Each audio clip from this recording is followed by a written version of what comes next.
Assalamualaikum warahmatullahi wabarakatuh, saudara-saudari yang berbahagia.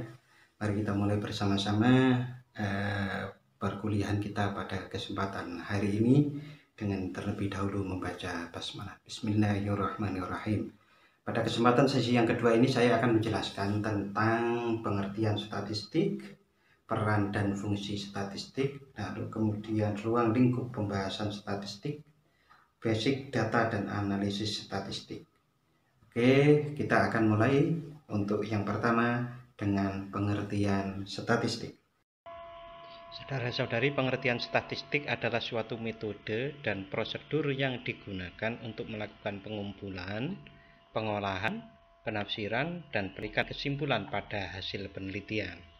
Nah, pengertian statistik ini diperoleh dari etimologi dan terminologinya. Secara etimologis, secara bahasa, yang namanya statistik itu berasal dari bahasa Latin, status, bahasa Inggris state, atau bahasa Belanda state, atau bermakna negara, yang merupakan kumpulan bahan atau keterangan yang berwujud angka atau bukan angka yang mempunyai arti penting bagi negara. Itu adalah secara etimologis atau secara bahasa sejarahnya seperti itu pengertian statistik. Nah, pengertian statistik juga diambil dari terminologi. Data statistik adalah kumpulan bahan keterangan yang berupa angka bilangan. Sedangkan yang namanya kegiatan statistik adalah pengumpulan, penyajian, dan penganalisisan data. Sedangkan metode statistik adalah cara. Nah, pengertian statistik yang kita gunakan di dalam perkuliahan ini adalah suatu metode yang prosedur yang digunakan untuk melakukan pengumpulan, pengolahan, penafsiran, dan penarikan kesimpulan pada hasil penelitian. Oke, ilmu statistik, kita pengertian statistik. Sekarang apakah ilmu statistik itu?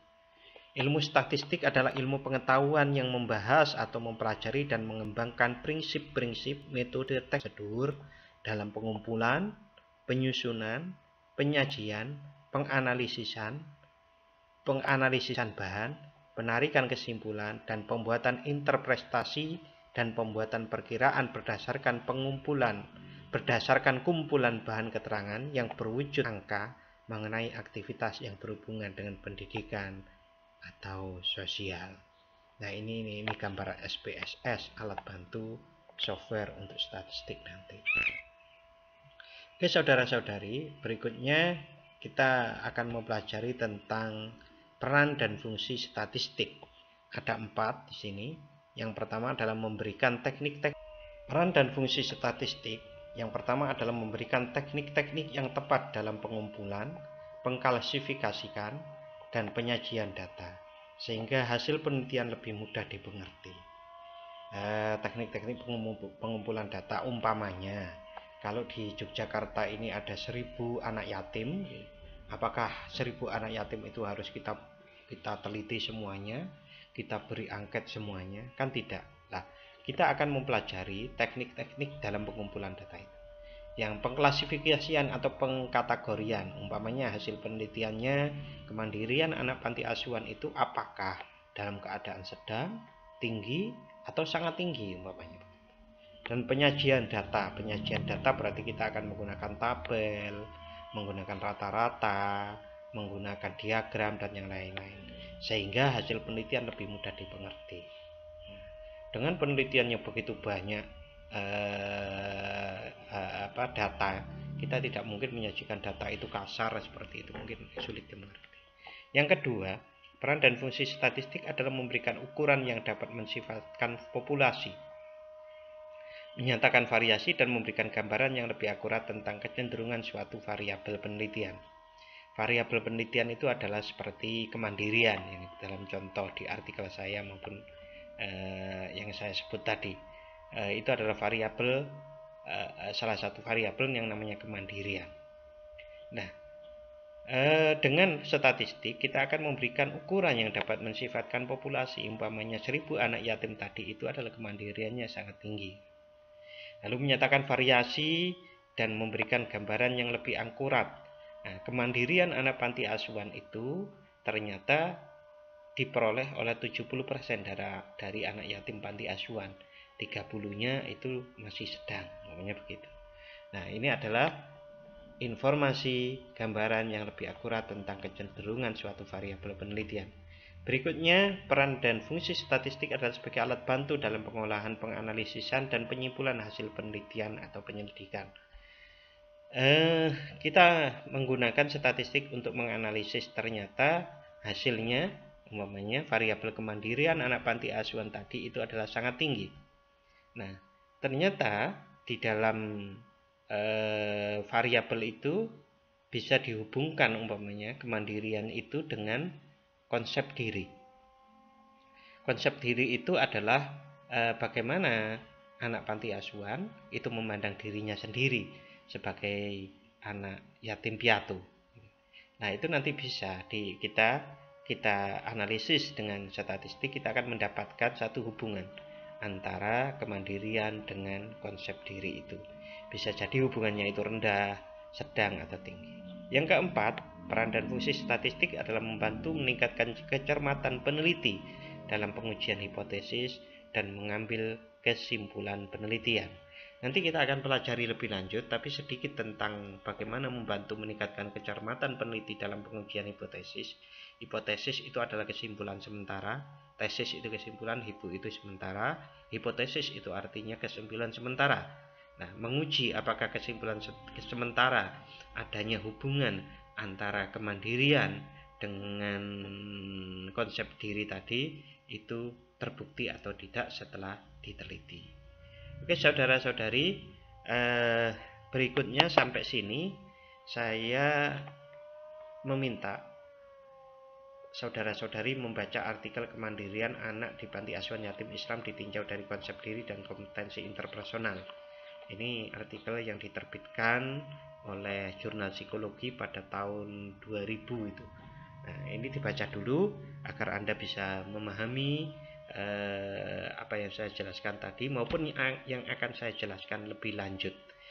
Videonya bisa Anda pause dulu.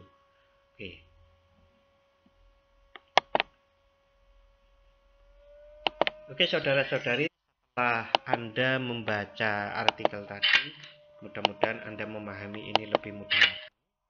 Yang kita akan lanjut tentang ruang lingkup pembahasan statistik. Jadi statistik itu akan dibagi menjadi dua. Ada yang namanya statistik deskriptif atau yang sederhana, ada yang statistik induktif atau inferensial atau lanjut. Yang dinamakan statistik deskriptif adalah bagian statistik yang membahas mengenai penyusunan data dalam bentuk daftar, grafik, atau bentuk lain yang sama sekali tidak menyangkut penarikan kesimpulan. Contoh, penyajian nilai, IP, dan lain-lain, termasuk penyajian kemandirian anak panti asuhan saja, tanpa ditarik kesimpulan apakah kemandirian itu berhubung dengan konsep diri atau tidak. Sedangkan statistik induktif atau inferensial yaitu bagian statistik yang digunakan untuk menarik kesimpulan dari sekumpulan data dalam suatu penelitian atau riset. Contoh, pengaruh kemandirian terhadap kompetensi interpersonal.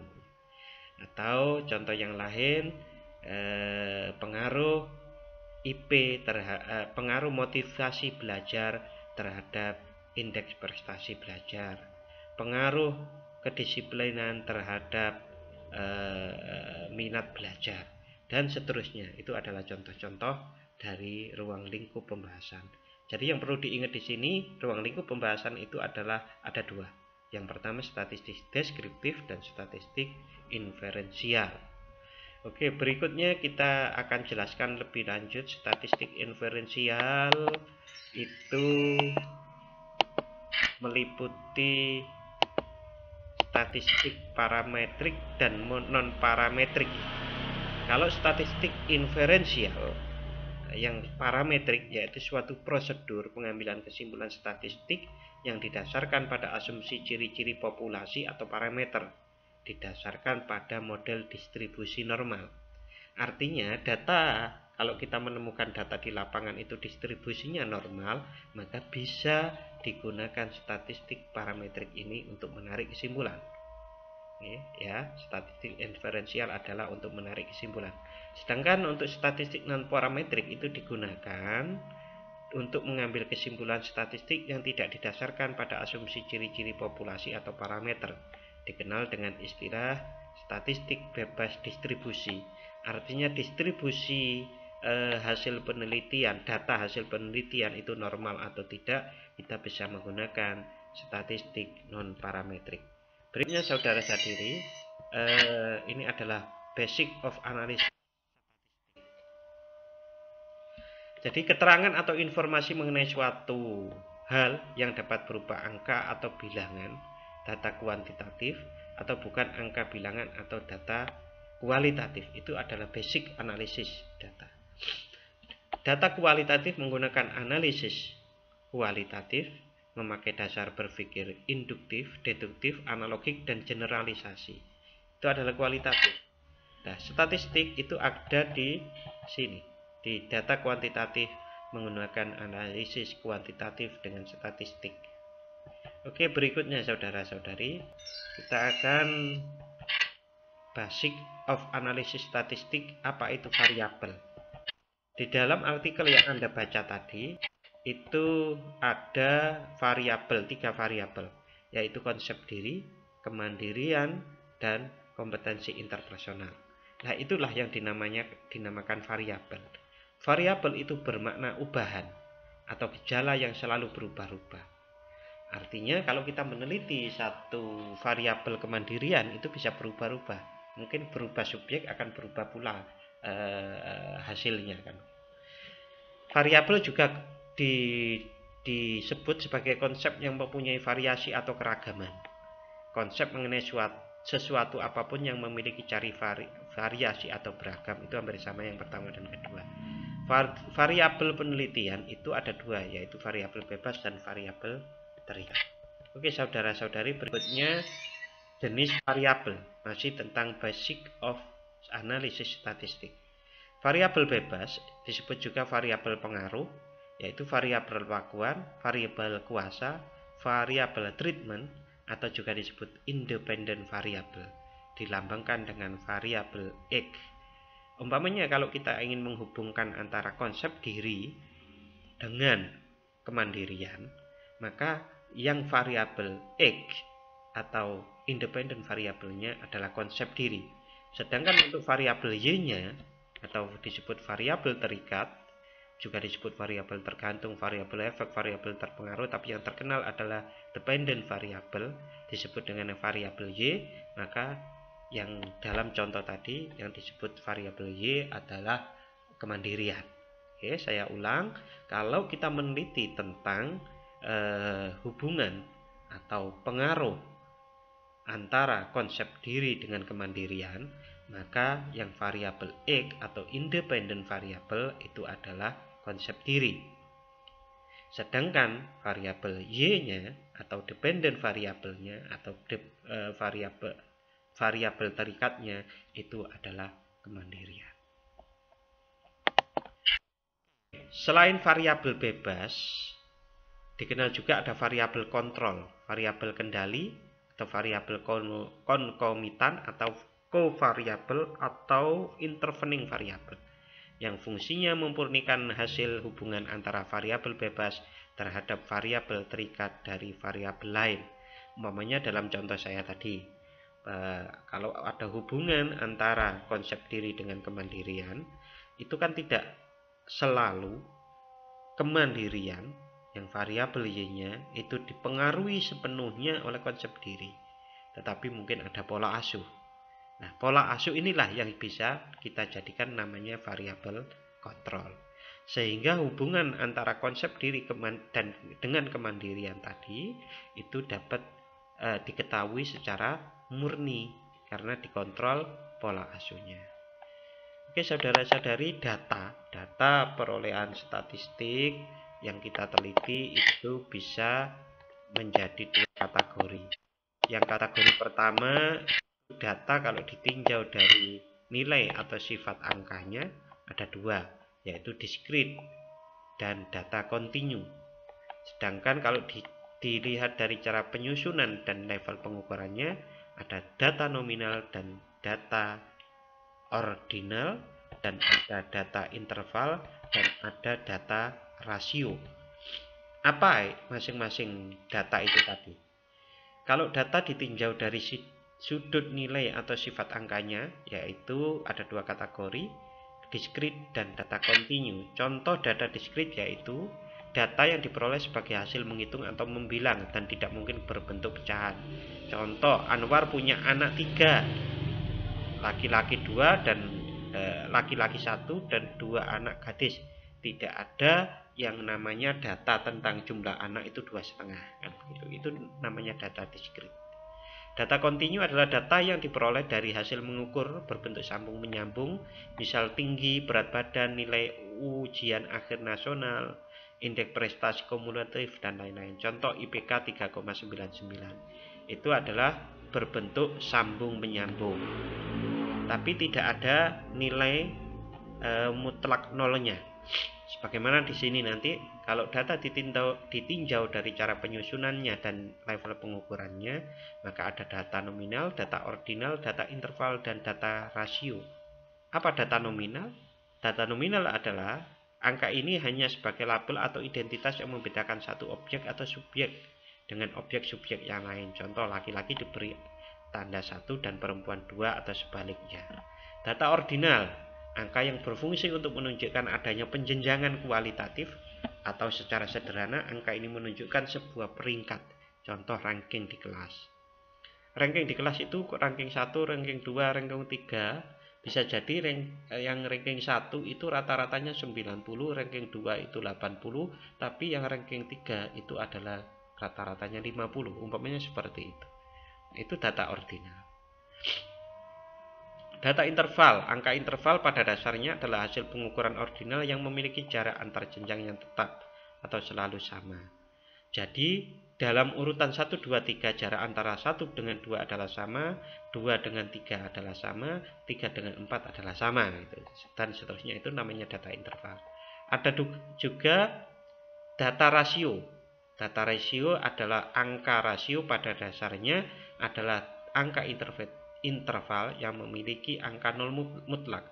Artinya angka 0 dalam skala ini memang menunjukkan bahwa atribut yang diukur memang tidak ada pada objek. Contoh, ukuran berat, panjang, waktu adalah contoh data pada level rasio. Oke saudara-saudara, ini ada kuis. Kuis ini menggunakan Google Form, Google formulir. Jadi Anda hanya bisa menjawabnya sekali, tidak bisa diulang. Bentuknya bentuk pilihan ganda. Nah, bahan-bahannya, jawaban-jawabannya ada di video yang barusan disampaikan tadi. Oleh karenanya, sebelum Anda menjawab, pastikan Anda betul-betul menguasai dari dari video yang tadi. Pelajari lebih komprehensif sehingga jawaban-jawaban Anda adalah tepat. Oke, mudah-mudahan bermanfaat.